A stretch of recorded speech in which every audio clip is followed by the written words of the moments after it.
As Matej has already mentioned, I'm coming from the Slovene Writers Association, and I'm a director of Vilenica International Literary Festival. We're a quite smaller organization than you, and I think you mentioned a few points that I would mention too, so a little bit quicker. We were successful as coordinator in two-year projects.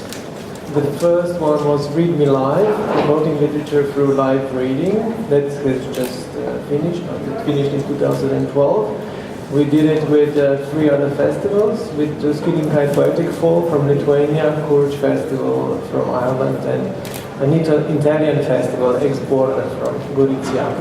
And we are involved in another multi-annual project as a partner. This one is led by an organization from the United Kingdom. As a part of this project, we started the Vilenica Anthology series. This is a book series that represents less known literature to Slovenian audience. We have here which literatures were presented, and many other projects that were done with by the coordinator. So the current project we're doing, we're starting this year, is entitled Crossroads of European Literature. Our idea was to make a project that would really have this predominant transnational nature. So we were trying to explore literary festivals as points of connection, as points of possible stimulation of creation of transnational literary works. And we're doing it together with Courage Literary Festival, one partner from the previous project, and a new partner from Italy. This is Pordenone.it.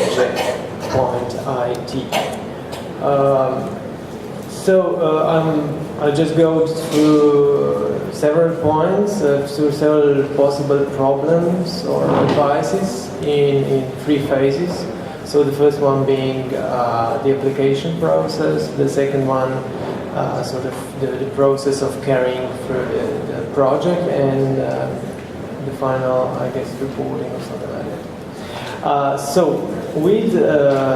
When you start the project, start well in advance. So you have to have a clear vision of what you want to do. So, to have this idea of the contents of the program. Why?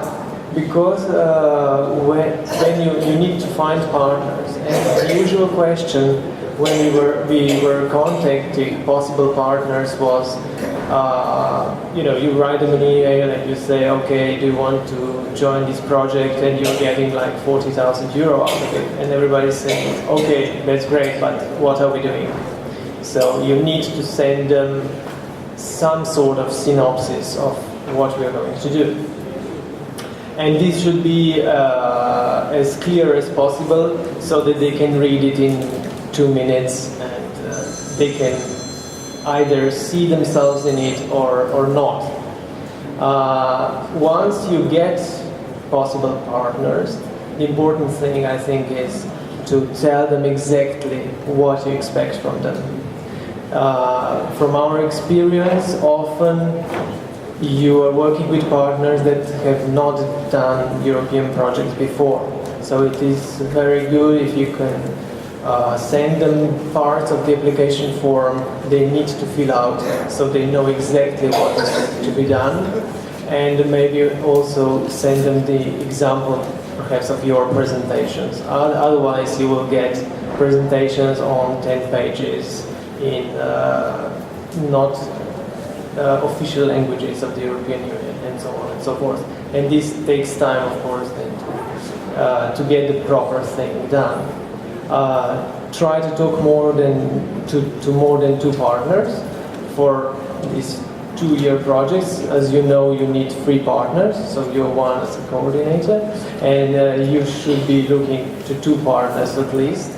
Our experience was basically we talked to more than 2 partners anyway, but it might happen that one of the partners is not responsive enough, or you get the feeling that he's not really motivated.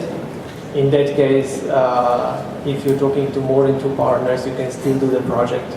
Otherwise, if you find out at the end of August that the partner is not participating this year, you just cannot do it. The other reason why it is better to have more partners is if during the project one of the partners is facing financial problems. This happened to us this year. Initially, we started with the Irish partner that I mentioned already, and a Romanian partner. We got the project, but like a month ago, the Romanian partner sent me an email that their major sponsor went bankrupt and they canceled the festival, which means, of course, that we wouldn't be able to carry out the project, and we wouldn't be able to get 200,000 euro, which is quite a lot of money. So, luckily, we were already cooperating with Pordenone Legge, and we asked them if they wanted to get some money. They were, of course, very helpful and very quick, so we managed to change partners, and the project is going on. But this can be a problem. Regarding the application itself, I would suggest to go as Mr. Mario, I think, said already, go through all criteria and address every part of the criteria with at least few sentences. Be clear and concise, and prepare texts about the organization, program, and so on well in advance. Because at the last minute, there are a lot of problems with the budget, with coordination, with other partners, and so on. So it is better to have it like a month before than just, the last days are really hectic. Plan your activities on previous editions. Why? Because through previous editions of the festival, you have some idea what you can carry out, basically what you can do and when you can do it. So you have an activities plan that is quite real, and you will be able to do it. If it is too much of a fantasy, then you'll have problems when you're carrying it through. Have partners send you their budgets at least 1 month before deadline. This is an advice because usually partners don't understand certain things, or they list ineligible expenditure in their budget, and so on and so forth. And whenever they need to correct something, this takes like 3-4 days to 1 week. And of course, in September, this really gets really hectic. Okay, perhaps one thing that was misleading to some of the partners,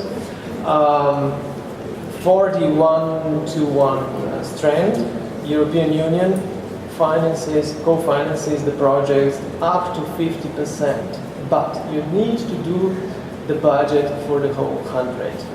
So this is sometimes, for the partners, it's like, okay, I'm getting 20,000 euro and I have to do the budget for 40, so what's now, it is important that you explain that the extra 50% of the budget goes to all activities of the festival as such. So this means if you have a festival now without a European support that is worth 100,000 euro, and you're counting on support of 50,000, this shouldn't be a problem. It's not just the activities that include the European dimension of the festival, it includes everything. But they have to list it in the budget, of course.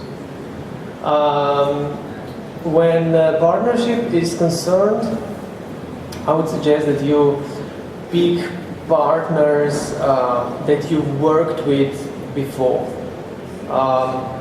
It is a way to do it, I guess, as Mr. Mario said, that you sort of open a forum and say, I want to do this project, whoever is interested, please write me an email and then we'll see what we can do. But you, as a coordinator, you do sign a contract with European Union. And this means that European Union will be coming after you if you don't deliver. So it helps if you know the partner, if you know that they're doing something for a few years now, that they have a financial capacity to do it, and that they will respond to all communication promptly. Which of course leads us to reports. As Mr. Mario already mentioned, do get reports not just after the project, but annually, semestrally, quadrennial, I don't know, whatever. But it is wise, you know, to have reports from the partner in between the projects. So if something is wrong, they can sort of, you know, if some costs are ineligible, then you can have more costs next year to compensate for those last year, and so on and so forth. And very important, every euro that is spent needs to be supported by an invoice.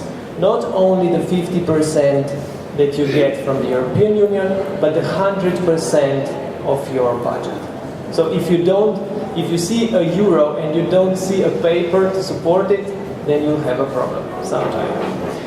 Another thing that came into our story was the problem with what you call IVA.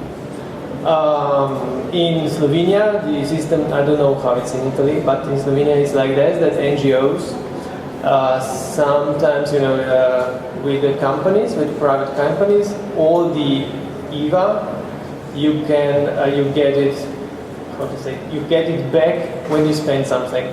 I don't know, is it in Italy the same? It's the same. But NGOs don't get the whole thing, they get just a portion because they receive so much government money.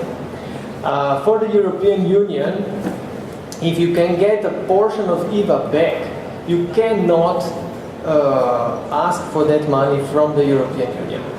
Which means that you have to have in mind that in the year 2010 you get, I don't know, 1% or 1.5% IVA back, and you have to get this 1.5% from every invoice that you get.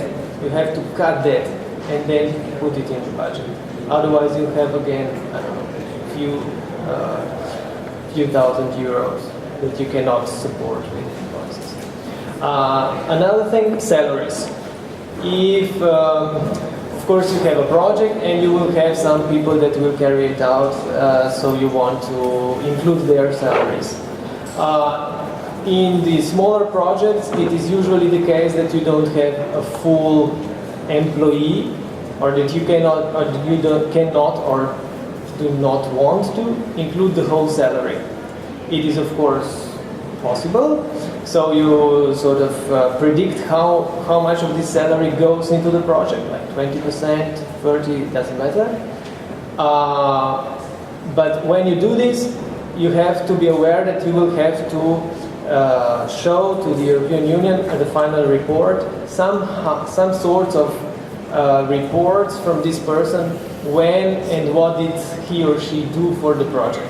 So it's a good idea to make a monthly reports, like on Monday I worked for 4 hours for this project and so on.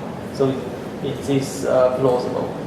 The other thing that was sort of topical in Slovenia was subcontracting. What is subcontracting and what is not? A lot of things are subcontracting. So do ask the CCP if what you're planning to do is subcontracting or not. If there are major changes in the program, this is not a problem, or in the budget, of course. Just notify the agency in advance and get the approval. Usually you get it. but don't wait till the end.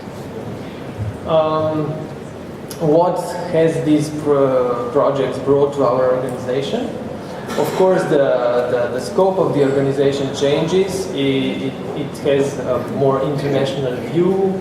You meet new partners, you think of new projects in this transnational level, and you get new ideas and initiatives from your partners. So this is one advantage. The other is that you have a better resonance in Slovenia as well as internationally, and people tend to see festivals that get European support as sort of prestigious or the best festivals on a national level. And what is, of course, as Mateja pointed out, organizations that are successful in getting European money are coming back for more. And usually they're successful again because you get the idea what they're looking for. One danger that I would point out is it is not very wise to base the entire project on EU money. If you got it once, it doesn't mean that you'll get it again. It is always a bit of a lottery, depending on how many projects arrive each year and what kind of competition you find yourself in. And to conclude, just if you haven't done it yet, don't hesitate. Try it. It's not that difficult, and well, your budget is much bigger. Thank you.